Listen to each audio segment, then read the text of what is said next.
Nous avons tous une histoire à raconter. Mais le problème, c'est que à qui cette histoire s'adresse? Mesdames, Messieurs, je vous salue et je vous souhaite la bienvenue sur ces plateaux aujourd'hui pour l'émission Afro Diaspo BTR présentée par Noria Mwanda. Avant toute chose, abonnez-vous à la chaîne si vous êtes nouveau. Activez la cloche de notification pour ne rien rater de nos programmes et surtout, partagez le lien de cette émission avec vos proches. Je vous promets, elle sera très intéressante. Alors, je ne suis pas seule sur mon plateau comme toujours. Je suis accompagnée d'un monsieur. Je suis accompagnée d'un monsieur très intelligent déjà, je dis. Oui, très intelligent et qui va nous parler de beaucoup de choses qui vont vous intéresser. Donc, soyez déjà prêts. Alors, je suis en compagnie de Monsieur Mohamed Tine. J'espère que j'ai bien prononcé le nom. Tine, Mohamed Tine. Ah, Mohamed Tine. Je savais en fait. Je savais que j'allais massacrer le nom. Je suis désolée. Alors, je suis accompagnée de Monsieur Mohamed Tine qui va nous parler de son livre. Il y a un livre que nous allons bientôt vous montrer et il va nous parler de ces livres qui va beaucoup vous intéresser aussi et il va bien sûr nous parler de lui et il va aussi nous parler de la jeunesse, de beaucoup de choses. Donc préparez-vous, serrez vos ceintures et surtout, comme je l'avais dit au début, partagez le lien de cette émission avec vos proches. Alors Monsieur Mohamed, vous allez bien? Ça va très bien, vous? Je vais très bien aussi. Alors j'ai dit au début qu'il était très intelligent, j'avais oublié de mentionner qu'il a aussi une très belle voix. Alors, nous sommes deux sur ce plateau. Il y a une journaliste, il y a aussi son invité, l'invité qui essaye d'intimider la journaliste, en fait, par sa voix. L'invité essaye de m'intimider par sa voix, mais ne vous inquiétez pas, c'est mon plateau et je gère. D'accord. Alors, Monsieur Mohamed, nous voulons savoir qui vous êtes. Essayez un peu de vous présenter pour ce public que vous suit. Alors, en simple, Mohamed Tine, à la base, il est auteur, parce que c'est le côté écriture qui me ramène ici, Okay. mais aussi chercheur en développement humain et sciences mentales. C'est-à-dire que on essaie de comprendre un peu ce qui peut permettre à ce que non seulement nos pays, mais aussi notre continent magnifique qu'est l'Afrique, comment est-ce que ce continent peut se développer, mais en utilisant un outil particulier qu'on appelle les sciences mentales. Et parmi les sciences mentales, nous avons la neuroscience. Je ne suis pas un neuroscientifique, mais je travaille avec des neuroscientifiques, notamment au travers de leurs travaux, mais aussi avec la programmation neurolinguistique, qu'on appelle communément la PNL.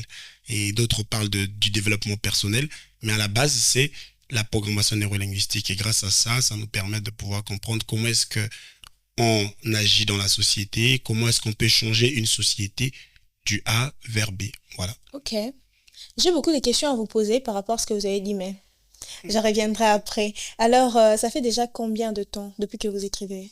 L'écriture, c'est depuis 2019, mais par contre, je philosophe, disons que je pense le monde depuis pratiquement 2016, après avoir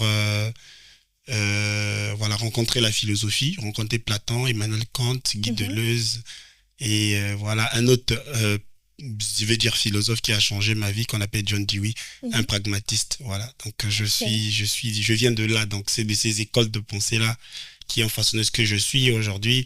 Les réalités maintenant m'ont permis de pouvoir non pas observer simplement le continent, observer la pauvreté, observer la souffrance de nos pays, mais essayer aussi d'apporter une réponse non pas seulement théorique, mais aussi pratique, parce que je me considère comme un utilitariste pragmatique. Ouais. Ok. Ok, monsieur Mohamed, et beaucoup de choses, il est écrivain, il est penseur. C'est ce qui m'intéresse le plus. Donc, vous passez votre temps à penser. Oui. Ça ne vous fatigue pas? Non, la pensée, je peux pas me fatiguer à penser parce que je pense que, et je l'ai dit même dans mon livre, voilà, que la pensée, c'est la meilleure activité du monde. C'est pas la prière, je le pense. Parce qu'avant de prier, on pense d'abord qu'on doit prier, même si ce n'est pas révélé de façon directe, mais peut-être de façon indirecte, au travers des habitudes. Parce que notre système de pensée est constitué de parties. Il y a la partie où on a des pensées, c'est-à-dire qu'on réfléchit avant de penser. Il y en a une autre partie qu'on appelle les biais cognitifs. On ne réfléchit pas, mais c'est des choses qui nous arrivent comme ça, par réflexe. Et malheureusement, Et bien heureusement aussi, ce sont toujours des pensées. Et c'est pourquoi je ne peux pas me fatiguer de penser, parce que tous ceux qui ont pu changer le monde sont partis de la pensée. Je parle d'Einstein, je parle de Guy Deleuze, comme je l'ai cité tout à l'heure, et même de Thomas Sankara, tout comme de Lumumba. Ils ont pensé le monde avant de pouvoir aller dans le sens de son changement. Ok. Vous savez que le philosophe, les penseurs sont mal vus. Mal vu où? Parce que... Les gens, au fait, les gens n'arrivent pas à saisir, Ouais.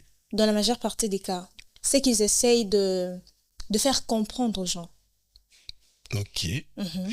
Et face à ça, comment vous avez imaginé, au fait, vous en sortir? Alors, c'est pourquoi je dis, on est penseur ou philosophe de quoi? Vous savez, dans nos sociétés, donc bien dans la constitution métaphysique de nos sociétés africaines, on est plus resté dans les biais cognitifs, notamment les pensées antérieures. Aujourd'hui, si vous dites ou bien vous écoutez quelqu'un vous parler, il vous parlera de René Descartes avec le discours de la méthode, il vous parlera de Hegel, de Platon, d'Emmanuel Kant, parce que c'est ce qu'on les a enseignés. C'est ce qu'on a enseigné à nos vieux, c'est ce qu'on a enseigné à nos anciens. Mais par contre, le monde a changé et le modernisme est arrivé aussi avec sa philosophie, notamment la philosophie pragmatique du mouvement des utilitaristes qu'on appelle par exemple John Dewey, qui a dit que toute pensée n'est vérifiable ou bonne à retenir si seulement elle prouve son côté pratique ou bien qu'elle est utilitaire. Donc ça veut dire que tout ce qu'on fait dans la vie doit servir non pas seulement à l'humanité, non pas seulement au continent africain, mais aussi à l'environnement dans lequel on se trouve, à l'environnement dans lequel on tire cette pensée-là. Je ne considérerais pas, en tout cas moi en tant qu'utilitariste, que quelqu'un est un philosophe ou penseur si sa pensée n'arrive pas à changer quelque chose. En tout cas, tant que ça ne change pas, vous n'êtes pas un penseur, vous êtes juste un illusionniste. Et lorsque les illusionnistes n'ont pas de place dans notre continent qui a tant de problèmes, qui a tant de questions, parce que problème veut dire question, et une question mérite une réponse. Et la réponse à un problème, c'est trouver la solution. Ok. Vous êtes en direct d'Afro Diaspo Média Télévision pour le compte de l'émission Afro Diaspo Beauty Art présentée par Nouria Monta. Alors, je suis en compagnie de monsieur Mohamed Tine. Ouais. De Mohamed Tine. C'est quoi ce nom, au fait? Mohamed Tine. Ok, Mohamed Tine, ça prouve mes origines. Ok. Je suis né d'un père sénégalais, notamment de Thiès. Je suis de Sarr, je suis de Moungar-Sarr, en tout cas de cet enclos, mais aussi Mohamed, parce que c'est mon prénom. Mon père a, en tout cas pour tout Sénégalais, tout Ouest africain, lorsque tu mets au monde un enfant, la première idée qui arrive, surtout si tu es musulman, c'est de donner de l'un de tes enfants, ou bien l'enfant que tu considères peut-être porteur d'avenir, le nom d'un prophète. Et le nom du prophète, c'est le plus grand prophète, notamment Mohamed Wali Wassala, qui est le prophète musulman. Même si je suis pas musulman, je suis chrétien. C'est le paradoxe. Mais néanmoins, je porte le nom de Mohamed. Et peut-être parce que mon père avait vu que j'avais quelque chose à apporter au monde qu'il me l'a donné. Même si je me considère pas comme un prophète. Ok. Oui. L'idée d'échanger de prénom ne vous est jamais venue en tête? Jamais, je dirais non, parce que ça m'est pas arrivé, mais par contre j'avais mal parce que dans l'environnement dans lequel j'ai grandi, j'ai été beaucoup assez discriminé parce que Tine, on vous dira que je n'ai jamais entendu parler de ce nom quelque part. On vous dira Mohamed, pourquoi tu as le nom de Ouest africain? Pourtant Mohamed c'est un prénom musulman et non un prénom Ouest africain. Et j'ai grandi avec ces stigmates là, mais ça ne m'a pas peut-être poussé à changer le nom parce que je pense que le nom garde une empreinte, garde un code énergétique qui peut-être peut déterminer ou bien montre la voie de ce que la personne sera demain. Et donc, du coup, je me suis dit, Mohamed a été un grand prophète et il a apporté un mouvement qui aujourd'hui perdure. Plus de 2 milliards de personnes sont musulmans aujourd'hui. Alors, pourquoi changer un don gratuit comme ça? Je n'ai pas voulu changer ça. Ok, vous avez décidé de rester Mohamed. Mohamed, justement. Ok, monsieur Mohamed Tine. Alors, je l'avais annoncé au début, nous allons parler de votre livre. Oui. Je l'ai d'ailleurs ici. C'est le livre de monsieur Mohamed Tine. Alors, avant d'en arriver là, j'ai toujours dit à mes internautes, à mes auditeurs, que dans Beauty Art, il faut avoir un carnet et un stylo parce qu'il y aura forcément un truc qu'on dira ici que vous devez à tout prix retenir qui va vous aider dans l'avenir. Alors, puisque nous parlons de l'écriture, puisque nous parlons des ouvrages, puisque nous parlons de penseurs et tout, si je vous posais la question de me définir l'écriture, Hmm. comment vous les définirez? Waouh. C'est une question très intéressante. Ok. Alors déjà, de par la définition peut-être des linguistes, je ne suis pas un linguiste, Mhm. même si je pense que la langue trouve vraiment son importance puisque notre démarche, étant donné qu'elle est neurolinguistique, on connaît la force qu'a la langue. Euh, L'écriture, c'est simplement un code. C'est un code par lequel on transmet des informations qu'on aura ou qu'on aurait compris. Donc, c'est ça. Maintenant, après, coucher sur un papier, c'est juste dans le but de pérenniser Ok. ce message. Je prends le cas, par exemple, de la charte de Nkurukan-Fuga, qui est la première constitution ayant existé au monde, écrite en 1236. Mhm. C'était la première constitution de l'Empire mandingue, de l'Empire du Mali, de Soundiata Keita, Mhm. qui a parlé des valeurs universelles, qui, plus tard, ces paroles ont été reprises dans la Charte universelle des droits de l'homme.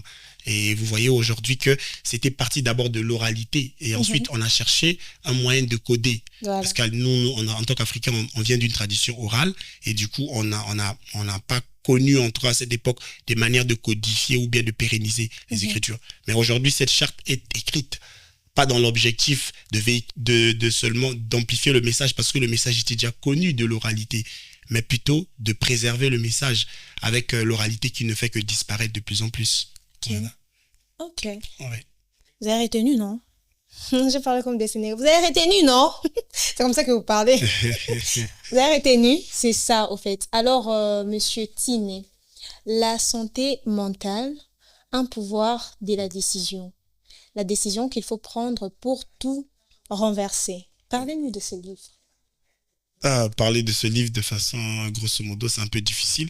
Mais par contre, je peux dire que le livre, il est structuré en trois parties. On a la première partie notamment où on essaie d'émettre en tout cas une certaine philosophie qui concerne bien évidemment la décision parce que comme son titre l'indique, la Mhm. santé mentale, un pouvoir de la décision.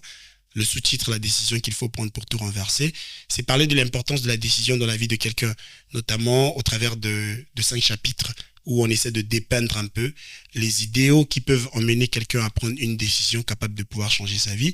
Mhm. Et ensuite, on a la deuxième partie où on a interviewé 15 personnalités jeunes, notamment qui Ok. exercent dans le monde, voilà, dans le monde professionnel, dans différents mondes, dans les entrepreneurs et ainsi de suite, et qui ont pris notamment cette décision-là pour pouvoir apporter un changement dans le monde.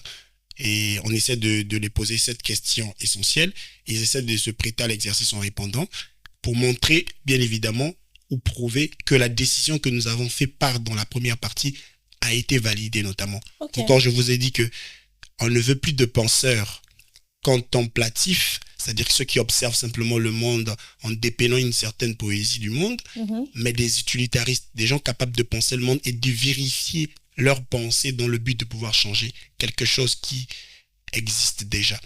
Et alors, on a aussi de la troisième partie où maintenant on s'est rendu compte parce que quand vous prenez la décision du changement, vous décidez par exemple que vous allez changer les choses, que vous allez Mhm. améliorer les choses, Mhm. euh, il vous faut des compétences. Ok. Aujourd'hui, vous êtes journaliste, vous prenez la fameuse décision qu'on en parle dans le livre, Mhm. et ensuite, il va vous falloir peut-être des compétences. Si vous n'en avez pas, vous devez avoir des compétences. Et c'est pourquoi dans la troisième partie, on parle de 12 compétences qui permettent à une personne de représenter la décision qu'il vient de prendre.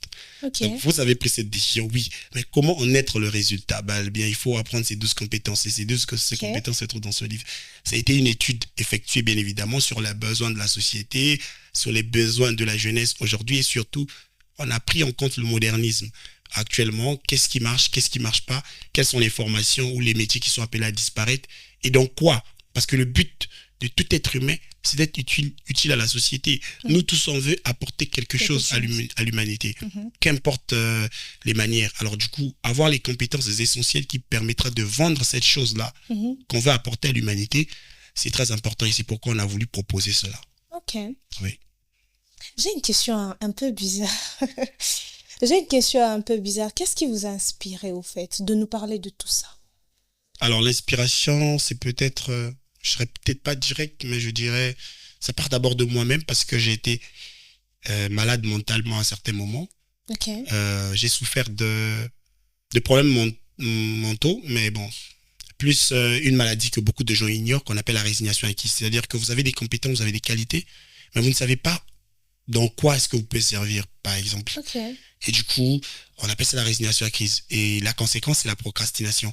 Lorsque vous faites face à des défis ou bien vous rencontrez des choses ou des opportunités, vous ne savez vous donner les énergies essentielles pour pouvoir vous lancer. Vous avez l'impression d'être étranger dans ce que vous faites. Alors là, je me suis dit, il y a quelque chose qui ne va pas en moi. Et après, bon, voilà, après mes études, je me suis retrouvé enseignant. Et dans l'enseignement, il y a une volonté pour moi, c'était d'apporter quelque chose de nouveau. Okay. Et dans cette volonté est née une plateforme d'appui à l'éducation qu'on appelle Psycho-Edutech, où on essayait de comprendre un peu comment les enfants réfléchissaient et quelles sont les solutions qu'on pouvait faire pour reprogrammer leur cerveau. Parce que de ce qu'on a compris, c'est que les cerveaux africains, francophones et surtout noirs, on précise subsahariens, ont été programmés après la colonisation. Maintenant, l'idée, c'est de comprendre comment est-ce qu'on peut sortir de cette programmation, c'est-à-dire déprogrammer, mais pour reprogrammer. Et la conclusion était qu'on était malades mentalement. Nous tous, en tout cas, tous qui avons vécu en Afrique, qui sommes nés ici, après les époques de la colonisation, et c'est devenu encore plus pire avec notre génération d'aujourd'hui, on a pensé qu'on était malades mentalement et du coup, on a eu la démarche de pouvoir mettre en pratique ces travaux. On a vérifié ça dans les quartiers et le lien d'analyse ou le fil rouge de l'analyse, ça a été les phénomènes Kuluna. Parce qu'aujourd'hui, ceux qui vont à l'école en Ring Droiture du Congo diront que les Kuluna, ce sont des gens qui ont choisi de faire du mal aux autres simplement. Mais moi, je vous dirais qu'au Congo-Brazzaville, ceux qui sont des Kuluna, c'est ceux qui vont à l'école. Vous voyez que c'est un paradoxe qui demande des explications. Et notamment, l'explication ici probable, c'est la maladie mentale. Mais comment faire pour éviter? Parce que si, aujourd'hui, les gens tombent dans l'inutilité et deviennent des bandits, demain, on serait peut-être pas étonné que une grande journaliste ou un grand médecin devienne aussi un bandit de la société. Alors, si on ne reprogramme pas les cerveaux pour programmer ou les orienter vers quelque chose d'utile, on finira tous par tomber dans ce fléau. Et c'est pourquoi on a décidé de faire part de cette démarche. Et étant donné que je n'ai pas un master, recherche pour pouvoir peut-être publier dans des centres de recherche ou quoi que ce soit, et que c'est très difficile en Afrique, on a décidé de mettre ça dans un livre. Le livre qui est présent, qui est La santé mentale, un pouvoir de la décision. Et on a 2 tomes. Le tome 1, c'est celui-ci qui est présent, et le deuxième parlera des ennemis de la décision. Ok. Ouais. Vous essayez de reprogrammer les cerveaux africains. C'est ça? En quelque sorte, c'est ça. Essayer de reprogrammer, je dirais pas que je suis seul. Nous sommes nombreux, ils sont nombreux, nous sommes nombreux à penser qu'il faut reprogrammer nos cerveaux.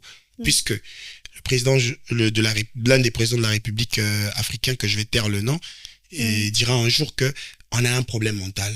L'Africain est malade mentalement. Oui, c'est bien de dire qu'on est malade mentalement, de crier dans tous les toits qu'on est malade mentalement. Mais à quoi on propose une solution? Parce que l'idée ici, c'est qu'on arrive à des solutions. Vu que le problème, il est grand, chacun peut proposer des solutions. Moi, en tant que penseur utilitariste de surcroît, je me dis, je propose une solution qui m'est en tout cas chère parce que c'est ce que j'ai pu me rendre compte dans la société, ce que j'ai pu comprendre de la société, et je l'offre à la société, notamment la décision qu'il faut prendre, cette fameuse décision, mais qui émane du fait que après l'avoir prise, on acquiert une très bonne santé mentale. Et pour moi, la santé mentale est la clé du développement qui veut dire changer, parce que le développement, c'est le changement. Et si on veut changer, on ne peut pas passer outre de cette décision, parce que cette décision nous donne une bonne santé mentale. Voilà. Okay. Vous savez que certains jeunes n'ont pas l'habitude de lire. Oui, ça, on est bien conscient. Vous savez. Justement. Et vous avez décidé de tout prendre, tout ce que vous avez dit là, de le mettre dans un livre. Oui. Comment croyez-vous pouvoir convaincre ces jeunes-là à avoir le pouvoir de la décision? Bon, déjà, même on ne force pas. Moi, je dis que je n'ai pas écrit mon livre, même si ce serait bien que les gens l'achètent, parce que c'est une très bonne chose pour en avoir. Parce qu'un vademecum, c'est-à-dire qu'un livre de poche, c'est bien que les gens puissent l'avoir avec soi. Mais par contre, vous contribuez, par exemple. Lorsque je suis reçu ici, je parle de ce que j'ai écrit. Il ne sera pas nécessaire peut-être que les gens écoutent tout, ou bien les gens lisent tout le livre. Ils ont juste besoin d'une information qu'on appelle stimulus, juste d'un stimulus, quelque chose qui peut stimuler leur cerveau à prendre cette décision. Et bien évidemment, on sait qu'aujourd'hui, on est dans un monde médiatique, on a l'habitude de poster, on touche plusieurs personnes. Moi, quand je publie, je fais mes posts, parfois quand vous regardez l'historique, ça touche 1000 personnes, 800 personnes, 700 personnes. Et si on peut déjà toucher ces personnes-là qui peuvent se rendre compte et parler autour d'eux, c'est une bonne chose. Moi, je l'ai dit, on est en campagne. On est en campagne pour parler de la santé mentale dans nos sociétés. Et comme je l'ai dit, j'ai mis en place une organisation, bien évidemment, sachant que ça serait difficile aujourd'hui de communiquer par devers le livre, une organisation qu'on appelle la Mission internationale de l'éveil et de la paix, qui a pour objectif notamment de parler de la santé mentale comme objet central du développement, non pas seulement de nos Africains, mais aussi de la charte cognitive même du continent africain, c'est-à-dire la manière dont nous pensons l'Afrique. On attend à ce que quelqu'un vienne nous sauver. Puisqu'on a dit que Jésus viendra nous sauver, on met le corollaire aussi que quelqu'un viendra nous sauver. Or et pourtant, on sait bien que la seule personne capable de voir le trou qu'il y a dans la maison, ce sont les personnes qui y vivent. Voilà. Les personnes qui y vivent proposent d'abord des solutions tangibles avant de pouvoir réfléchir à aller vers l'extérieur. Et donc du coup, on pense que si on chante, on arrive à changer.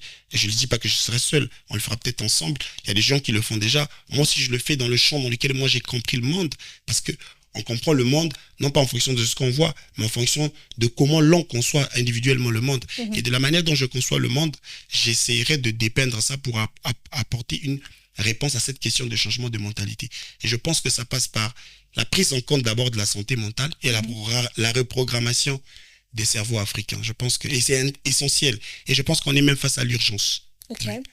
Alors, vous ne pensez pas que vous auriez dit seulement en parler peut-être dans les médias que d'écrire? Oui, l'écriture, parce que, comme je l'ai dit, ce sont des codes et ça permet de pérenniser. Aujourd'hui, je peux dire quelque chose dans ce média, on m'invite dans un autre média, je dis autre chose.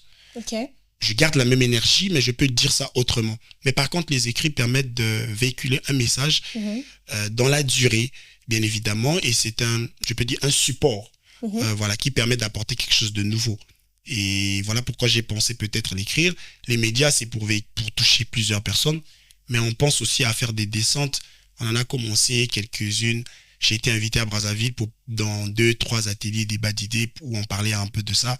Et d'ailleurs, je compte repartir pour lancer une vaste campagne de sensibilisation sur la question de la santé mentale. Oui. La santé mentale, un pouvoir de la décision. La décision qu'il faut prendre pour tout renverser. Quand vous parlez de tout renverser, vous voyez quoi? Tout renverser, c'est le fait qu'on ne peut pas changer peut-être l'image ou bien donner à une maison. Par maison, j'entends le corollaire du corps parce que l'être humain étant composé par nature, on ne va pas me contredire, entre l'âme, le corps et l'esprit. Le corps étant la charpente, étant cette maison-là dans laquelle habite notre esprit. Si on veut changer la forme ou bien on veut changer de la manière dont ce corps-là agit dans la société, c'est-à-dire là on parle des actions, il faut reprogrammer depuis l'intérieur. Vous voyez, il faut reprogrammer depuis l'intérieur. Et c'est là qu'on pense que prendre cette décision-là, de partant de l'intérieur, peut apporter et va apporter un changement qui sera extérieur. Vous prenez l'exemple d'un Africain qui vit au Congo, par exemple. Dès lors qu'il voyage, vous verrez que la personne change. La personne ne change pas parce que son corps a changé, non. La personne est arrivée dans un environnement où il y a une nouvelle charte cognitive, il y a une nouvelle manière de penser. Et cette nouvelle manière de penser étant étrangère à sa façon de manière de penser, soit vous vous adaptez en vous questionnant et en corrigeant les incohérences qui se trouvent en vous, ou soit vous quittez parce que vous n'allez pas arriver, vous allez être un fou. Dans un environnement où on doit être ponctuel, vous vous dites que, comme on le dit communément dans nos pays, on est toujours en retard, c'est la nature des Congolais. Mais quand vous arrivez dans un endroit où il faut être ponctuel, vous adaptez votre cerveau, vous le régulez de manière à ce qu'il s'adapte au nouvel environnement. Et généralement, vous allez voir que ce petit changement des habitudes, assemblé ensemble, crée un effet cumulé qui fait quoi? Qui produit une seule décision, qui produit de grands changements dans votre vie. Et quand vous revenez 10 ans après dans votre pays, vous avez l'impression que ceux qui vivent avec vous, qui vous trouvez amis ou proches, ils auront l'impression que vous n'êtes plus de même personne. Voilà. Vous avez changé de dimension. Et pourtant, ça a commencé d'abord par le changement intérieur. Ok. Oui. Alors, puisque nous parlons de votre livre, on se pose la question, où pouvons-nous le trouver? Alors, la santé mentale, un pouvoir de la décision, on peut le commander sur Amazon. Ok. Alors, mais on sait qu'on est un peu frileux sur Amazon parce qu'il faut la carte pour commander et ainsi de suite. On peut aussi le commander à la maison d'édition qui est disponible sur Facebook, Marifa Édition. Ok. On peut aussi le commander au travers du numéro de la maison d'édition qui est affiché sur la page même Facebook de la maison De la maison d'édition. d'édition. Justement. Ok. Oui. Alors, la maison d'édition sur Facebook et tout, et tout, et tout, et tout. Ok. Nous nous demandons, Monsieur Mohamed Tin, nous ne pouvons pas les commander à travers vous. Oui, bon, après, il est vrai que je réponds. Je prends le cas, dernièrement, j'étais à une conférence sur Brazzaville le 2 avril. Mhm. Et il y a un monsieur qui a voulu commander mon livre et il m'a passé la commande. Mais je me suis rendu compte de ces messages, je pense, une semaine après. Parce que comme je le dis, je suis dans la pensée. Donc, on essaie au quotidien de réfléchir, apporter des solutions qui fonctionnent, qui marchent pour le développement de notre continent. Je le dis, je n'ai pas une démarche congolaise, je le dis toujours. Je n'ai pas une démarche, bien que je suis né d'ici, et d'ailleurs, je suis né du Congo-Brazzaville, de Kinshasa et du Sénégal. Je n'ai pas une démarche congolaise, je n'ai pas une démarche limitée en Afrique centrale, mais j'ai une démarche africaine et surtout mondiale parce qu'on a des Africains qui sont dans la diaspora et on considère ça comme un monde. Et dans cette mesure-là, parfois il est difficile de pouvoir avoir assez de temps pour répondre à tous les messages et pour se rendre compte de ceux qui nous écrivent et ainsi de suite. C'est un peu difficile, directement lié à l'auteur. C'est pourquoi je préfère que cela passe par la maison d'édition. Et même si vous me contactez directement, je suis disponible sur toutes les plateformes au même nom. Ok. Mohamed Tin. Justement. Et je vous renverrai toujours vers la maison d'édition. Justement. J'ai encore une question un peu bizarre. Je suis. Alors, vous avez dit que vous passez votre temps à réfléchir. Justement. J'ai envie de savoir, nous avons envie de savoir, comment vous faites pour gérer ça, votre pensée et votre vie privée? Comment vous faites pour gérer les deux? Déjà que c'est assez difficile et je pense que je pêche sur beaucoup des plans. Je prends le cas, par exemple, du point de vue de mes relations avec les autres, ceux qui se sentent bien. Ce sont ceux qui sont avec lesquels on porte l'idée du changement. Mais les relations, j'ai déjà pas beaucoup d'amis. Je peux dire que rarement même parce que je suis tout le temps entre Brazzaville, Kinshasa et quand le moment se fera sentir ailleurs encore, c'est un peu difficile de se coltiner avec des amis et tout. Mais néanmoins, ça impacte vraiment mes relations personnelles. Et c'est pourquoi je me tente même pas de pouvoir avoir des idées de parler de sentiments et tout, parce que je pense que si je veux pas faire du mal à des gens, et surtout on vit dans un monde où déjà la majeure partie des gens ne savent pas pourquoi ils sont venus dans ce monde. Alors, fréquenter des gens qui ne savent pas où ils vont toujours trouver que vous n'avez pas le temps pour eux, surtout les femmes notamment. Et donc, du coup, on préfère s'abstenir de ça et travailler sur cette mission. Ça m'impacte beaucoup. Chaque jour, je me remets souvent en question, mais bon. Ouais, on essaie de gérer pour l'instant. Mais je pense que ça va aller pour le mieux bientôt. Beaucoup de courage à la femme qui va accepter d'épouser M. Mohamed Tin. Beaucoup de courage. Je suis pas un poison non plus. Hein. Beaucoup de courage en tout cas, parce que en longueur partie, elle sera obligée de faire face à vos pensées. Si on peut dire ça comme ça. On peut dire ça comme ça, mais bon, après, je pense que lorsqu'on trouve une partie de soi, forcément, ça se fait sentir et elle sera peut-être pas obligée forcément de partager ces moments avec vous.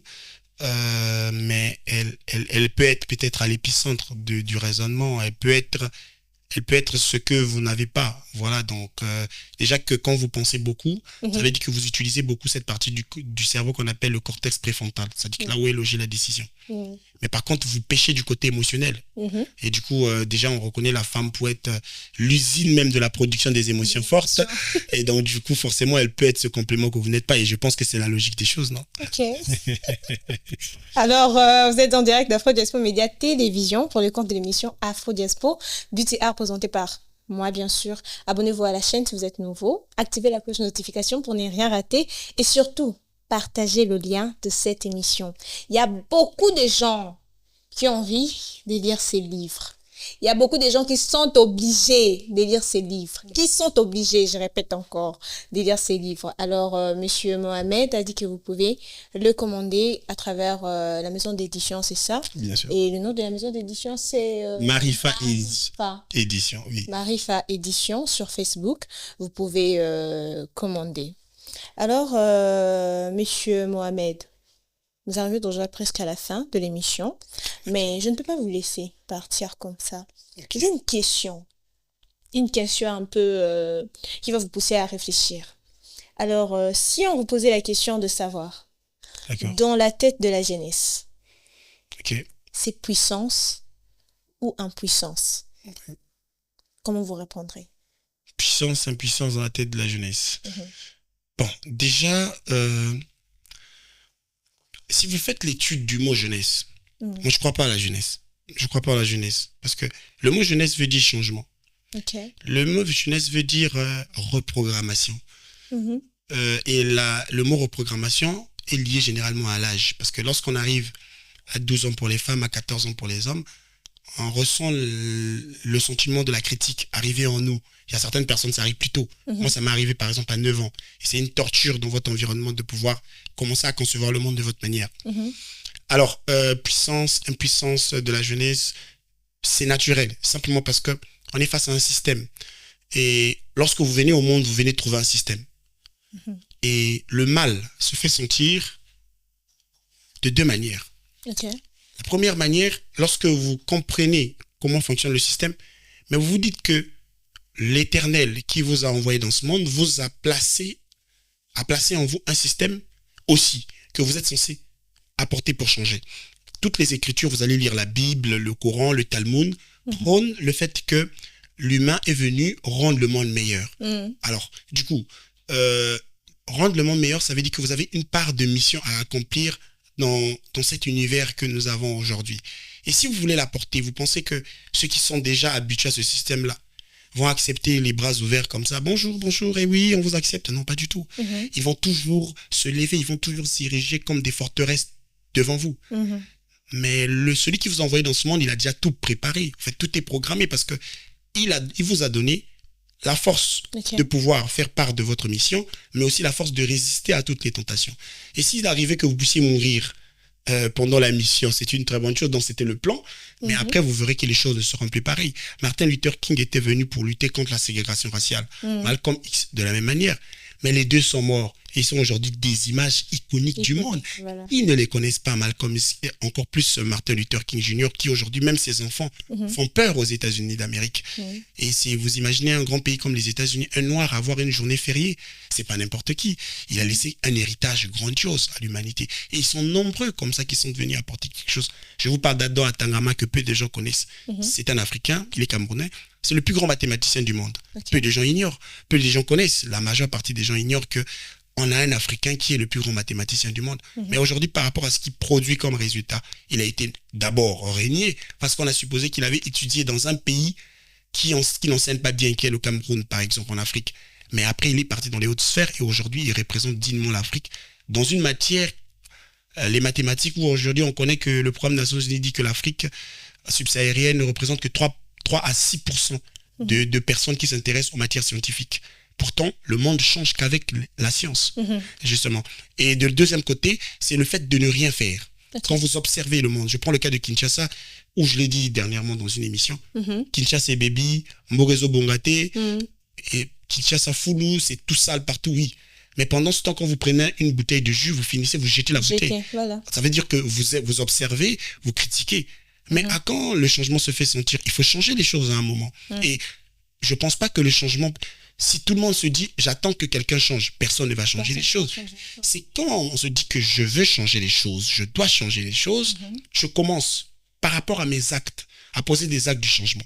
Et si tout le monde, un matin, se levait et disait, nous décidons de changer le monde, ou bien nos pays, dans les facettes dans lesquelles nous sommes mis, dans les métiers ou les professions dans lesquelles nous exerçons. Vous ne pensez pas que le changement se fera sentir? Voilà. Mais vous serez toujours aussi opposé, parce que lorsque les choses ne changent pas, vous allez être frustré. Vous allez vous dire, mais les choses ne changent pas, le pays est mal, vous allez chercher à fuir. Mais ne pensez-vous pas que lorsque vous allez fuir, on va vous battre? L'Afrique du Sud aujourd'hui, beaucoup des Africains sont battus en Afrique du Sud. On leur dit de repartir chez eux, d'améliorer les conditions de leur pays.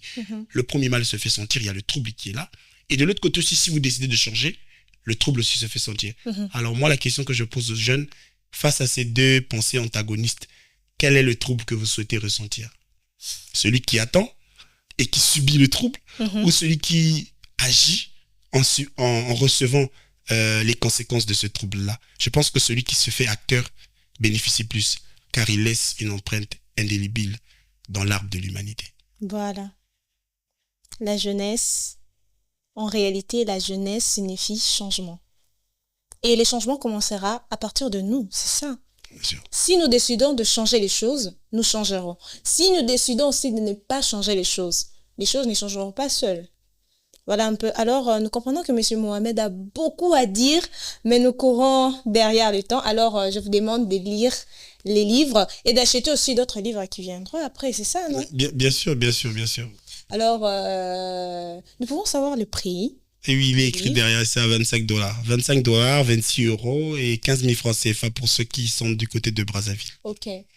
À commander sur la maison d'édition, sur Facebook, j'allais dire. Vous n'avez qu'à écrire à Marifa. Édition, bien évidemment. Voilà, sur Facebook et vous aurez votre livre. Alors, Monsieur Mohamed, c'était Beauté Art. Merci. Nous avons été très heureuses de vous recevoir sur ces plateaux aujourd'hui. Merci beaucoup. Et je ne sais pas si vous avez un mot de la fin, un conseil à donner, des dédicaces, je ne sais pas. Déjà, je sais que vous n'avez pas beaucoup d'amis. Alors, je ne sais pas si vous avez un conseil à passer, un mot de la fin, des dédicaces et tout.